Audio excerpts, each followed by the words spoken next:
to see you all. Thank you for having me. This is Cecilia. She is our third daughter.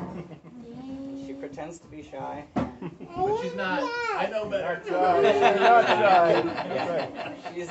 She's actually the one true extrovert in our family, but it takes her a minute to get used to it.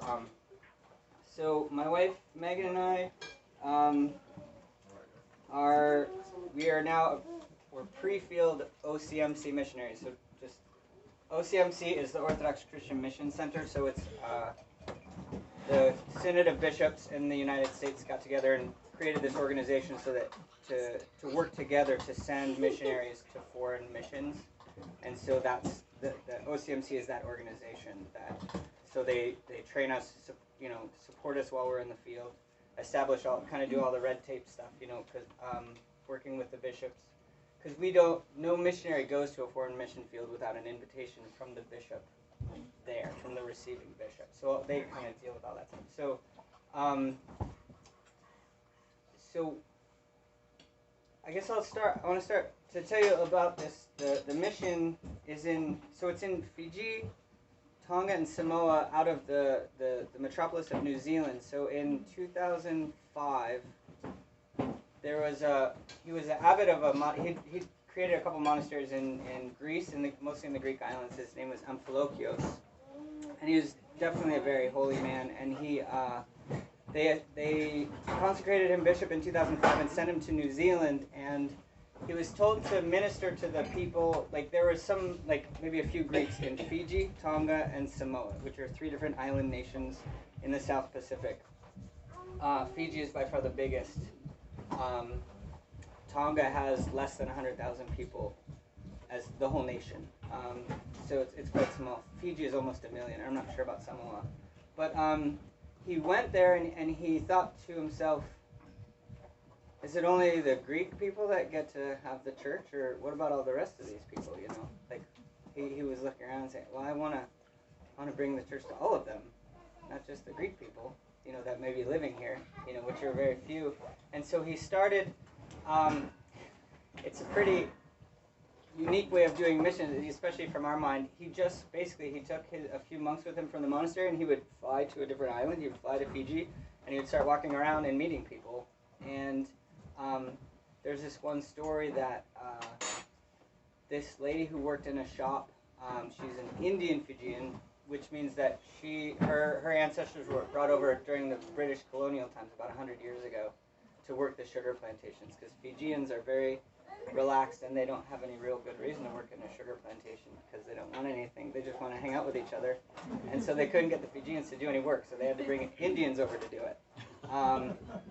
But the Indians remain there. There's about 400,000. It's about 40% Indo-Fijian, they call them. And this lady was working in a store, and she saw the Metropolitan walking by, and she said she felt drawn to go to see who it was and to minister to him, to take care of him somehow. And so she got a glass of water and she left her store, which in a poor economy where jobs are at a premium, that's not something you do. You don't just walk out of your job and abandon your post, or else you'll lose your job. But she left, and she went and met him and learned who he was and learned about Orthodoxy. So she was Hindu. She wasn't Christian at all. And she became Orthodox, and she brought her best friend with her. Her best friend became Orthodox, and then they both became nuns. And now she's the abbess of the little monastery dedicated toward the Dormition of the Theotokos. And they run an orphanage with right now about 16 children there. So this is about after 10 years. So she just saw him, and that was it. That was how. His holiness and the way he would stand out just really affected a lot of people. So so there's 2 larger mission communities in Fiji, in 2 different islands, and so there's about between 400 and 500 Orthodox Fijian people right now. They have the little monastery, they have an orphanage, and one big church, and then the second community with about 200 people. They need a church, so that's one of the things we're hoping to do, is to work on building them a larger church. In Tonga, they started by building a really small chapel dedicated to Saints Peter and Paul, and then as families got baptized, they started building a much bigger church, which is like a Greek island-style church. It fits in perfectly and not at all at the same time. But it's really, really beautiful. And in Samoa, there's a Samoan man who's become a priest, and they got a lot of really amazing things happen to get them to the point where they could build a church, and then the village wouldn't let them do it. So that's still in progress, unfortunately. There's also 4 native Fijian priests as well, which I forgot. So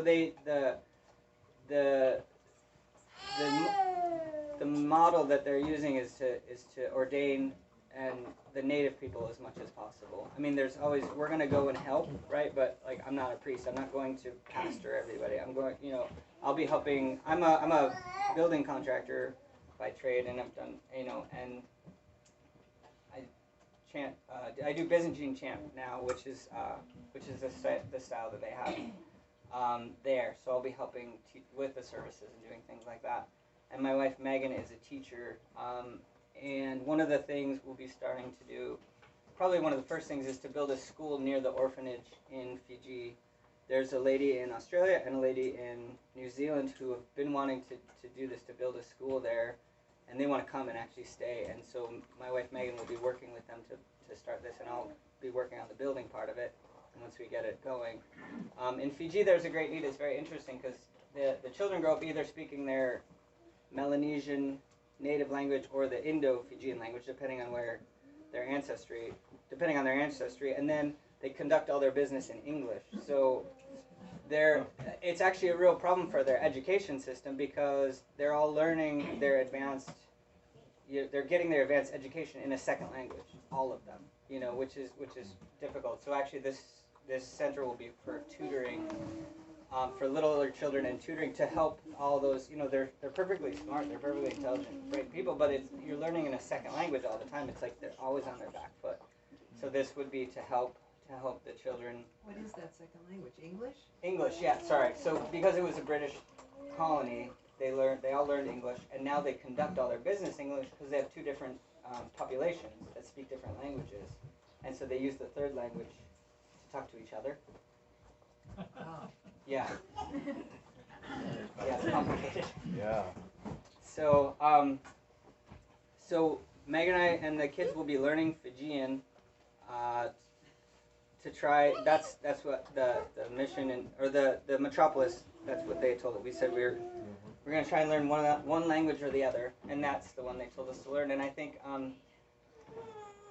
it's important, and we see that what did Saint Innocent do? He came here and he learned the languages. He translated things into their own language. But if you want to connect with people, you need to connect with them where they're at.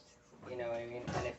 And we'll probably never be perfect speakers of Fijian, but it's a way to kind of graft ourselves into their community a little bit and into their way of life. Because when you know how they speak, you start to learn how they think. I know Father Stephen knows that from. Can you say something in Fijian? Bula.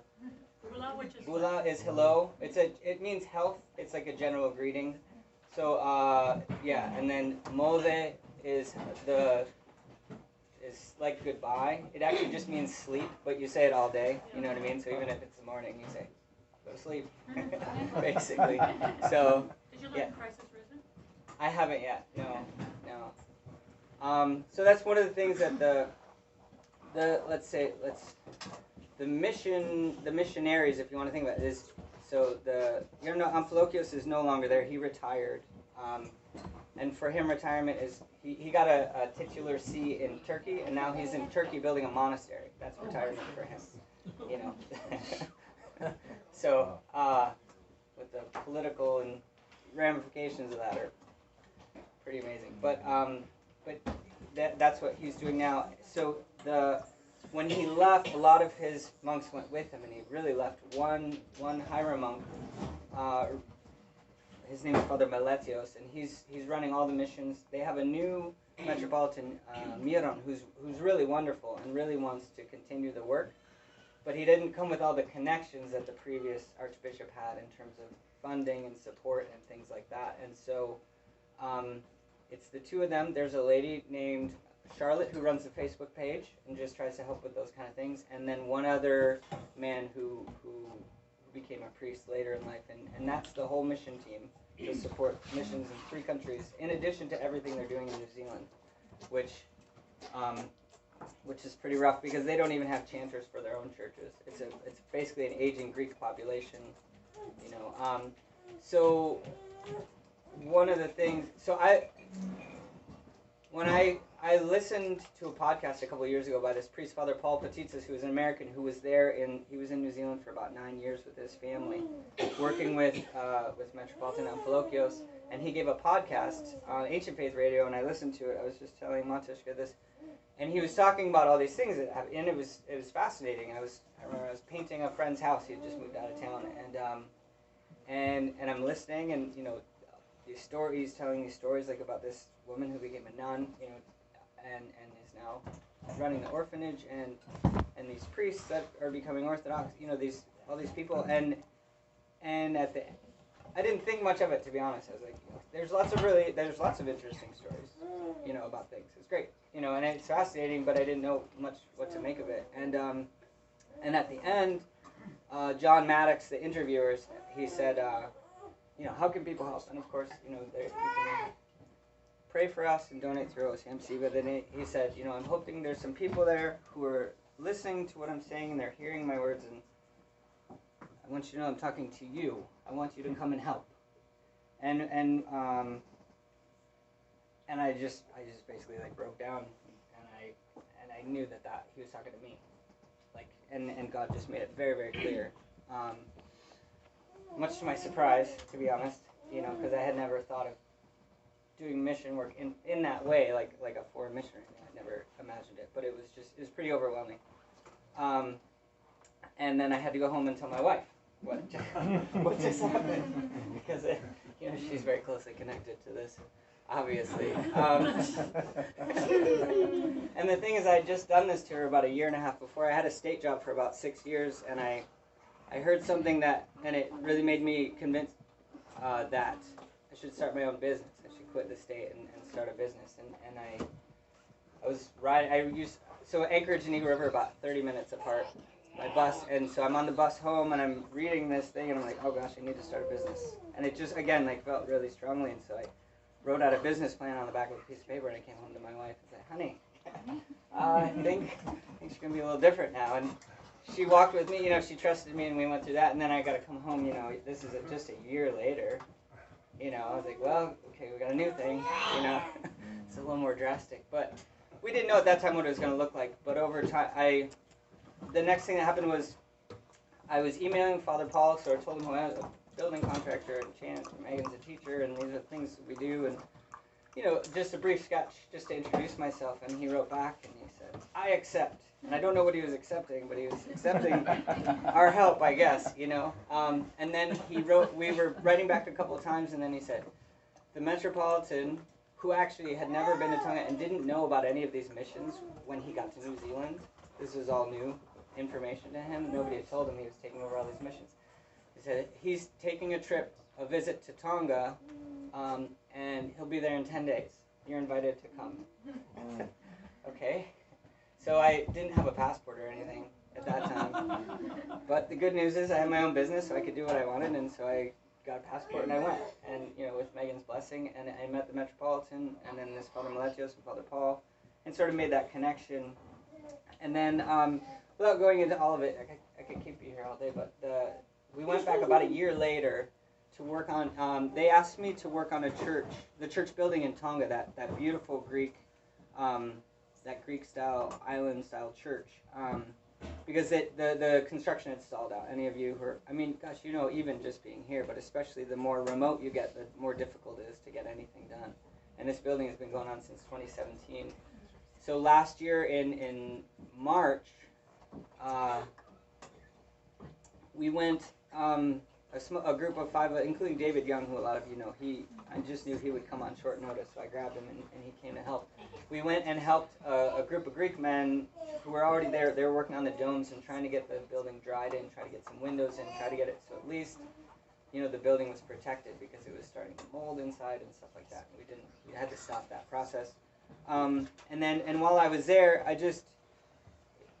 it became really clear that the building was never going to get done unless somebody went and stayed there until it was done. And they didn't have anybody else to do it, because I told you, the mission team consists of 4 people right now.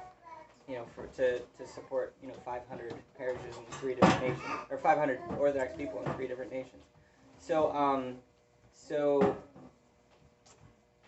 that was the next thing I had to come home and tell my wife. That okay, we're not just going somewhere, but let's look at moving there. And then over time, we got home the middle of March, and within a week, the whole world shut down because of COVID. And Tonga is still closed. It was closed then, and it's closed now. Those Greek men, they were trying to go back to Europe, and they got stuck in Fiji for 6 weeks. So we they only left about a week after us. We did it just in time. We started working with OCMC and sort of learning to.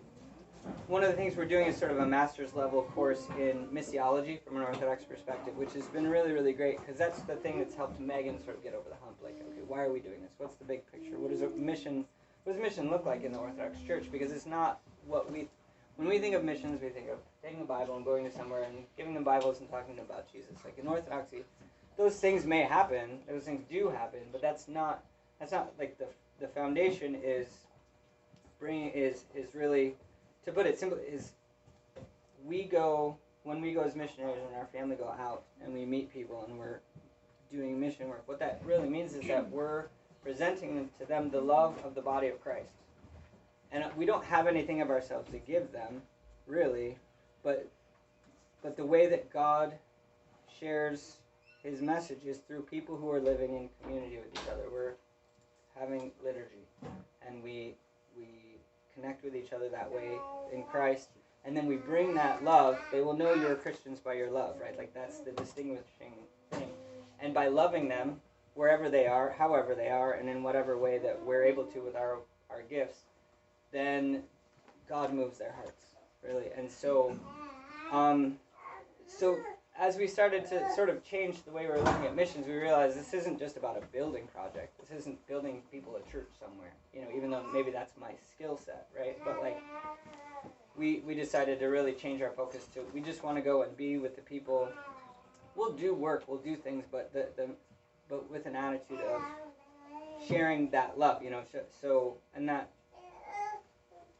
being in community, in communion with these people who are they've become Orthodox, they've given their whole lives, and you can think in these kind of places, like, you're leaving your Hindu family, or your probably Methodist, native, Fijian family, you're giving up a lot to become Orthodox, because it's a very unusual thing, and people don't know how to relate to it, and now they're out there, and they've got not very much support, and so really, we're going to go there and try to love them, and try to be with them, and serve them as best we can. Learn from them too, because I've spent a good bit of time in Tonga, and then we stopped in Fiji too, and the people are just really beautiful. They're so already community oriented, and the Orthodox Church makes so much sense to them, because they walk in and they see a beautiful church, and the incense and the bells and the singing and the love that just comes out, and they just want to be Orthodox. They want to be a part of it. It's not like a logical thing. You know what I mean? But so we're going for 2-year. We've made a 2-year commitment to go as soon as we can go. We're in our fundraising period right now, what we're asking for people to do is to give. To commit for 2 years, because that's our commitment, with a monthly donation, which could be anything. It really doesn't matter, but the point is, some people can give more, some people can less, some people can't give anything, and that's fine. But the reason we do it that way is by asking people, is because then you're joining us. You're saying, if you think of it this way, we're not missionaries unless you say we are.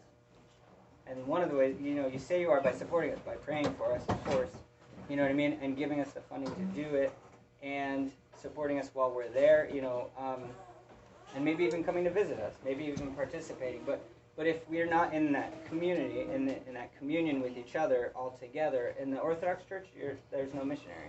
There's no mission work going on because it's just me and Megan, you know. And so that connection with everyone is really important. So in terms of timeline, I'm hopeful we can get the funding together within a couple of months, and we have some, just our personal preparations to finish up. So we'll be ready, I think, this fall. Unfortunately, with COVID, it's really unclear what our actual timeline is going to be, because in Fiji, and again, I don't know if you've been working, the developed nation, but especially more remote places and places without bureaucracies even actually as functional as ours is, which is surprisingly more than most places. But because of COVID, they've got everything locked down. The website in Fiji where you get your paperwork to apply for a visa has been hacked, and they can't reclaim it, and so you can't even get an application right now. And nobody's in the office to call, and even the people that we have in Fiji who would go talk to them, they don't even know who to talk to right now. So it's just we're learning to wait on God, and just we're going to keep moving forward. We're going to keep trying to get ready, but there's no way that we feel like we have any control of what's going on right now. We're just going to keep moving forward and trust that this has been over 2 years that we've to get us here, and we're just this is I feel like. I was talking to Father Innocent the other day that really everything in my life, all the difficult things and all the easy things and all the things I complain about and all the things I've been happy about, all have started to tie themselves up into the fabric of who I am right now and what we're doing right now. And it all makes sense, but only in hindsight it makes sense in the light of where we're going right now. Nothing made sense before, But I really feel like in that, knowing that, and God sort of allowing me to see backwards a little bit and say, okay, did you see what I was doing? Did you see what I was doing? Does that make sense now? I was like, yes, okay. It's like, will you just trust me now? It's like, okay, yes, I'll just trust you. So we're just going to keep moving forward, and God willing, I mean, I wanted to be there a year ago. That was my idea. So who knows? It might be next year or the year after. I don't know. But we're just going to keep moving forward, and trust God. So I don't know if that email thing went all the way around, but that's going to be how we stay connected with you guys. And really, one thing, just like Father Paul said to me, like if you're hearing this and it's striking you, we want you to come and help. And not only that, if you're hearing this and you're thinking, maybe I should go to, or maybe you need to go live in Kodiak and just help with the church there. Maybe you need to do something. Maybe you need to do a different thing. Maybe this isn't your thing. But whatever that thing is, there's lots to do, And if you feel that prick, just move on it. And it might take a couple years to get there, but try to just take a step in that direction and see where God brings you, So. Michael, when do you want people to start committing to a donation? Today? Yeah, you can do it now. Yeah, because we won't get any money until we're deployed, right? Got it. But so that'll last us for 2 years whenever it happens. So if our timelines are different, it's okay. To do that, you can go to ocmc.org, and we have a website on there as one of the missionaries, and that's the place to do it. So all our funding goes through OCMC. It doesn't come to us directly, and then they establish a budget for us, and all our travel gets covered by that, and everything, and then a salary, which unfortunately is reduced to match what they need in Fiji, which is a lot less than here. So, but actually it's good. It makes it that much easier for us to get that money together. Because is that under Michael and Megan Jones on the OCMC yes, website? so yeah, you go to OCMC, and then I think it's how we serve, and then one of the topics is missionaries. You click on that, and it lists all the current OCMC missionaries. And you can find a picture of us and this girl go right on the front page. Yes. I want you to be done talking. There's the cue. Well, how about is there any other questions for Michael? Last chance. All right.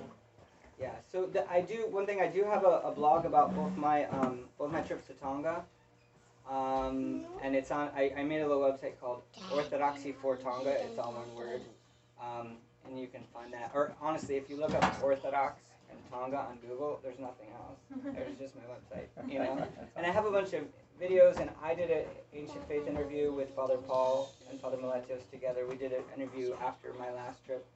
And there's some videos. There's videos of the kids in Fiji chanting with the nuns. You know, so really just a lot of different things on that website, and you can follow that rabbit trail as much as you're interested to. So, but thank you.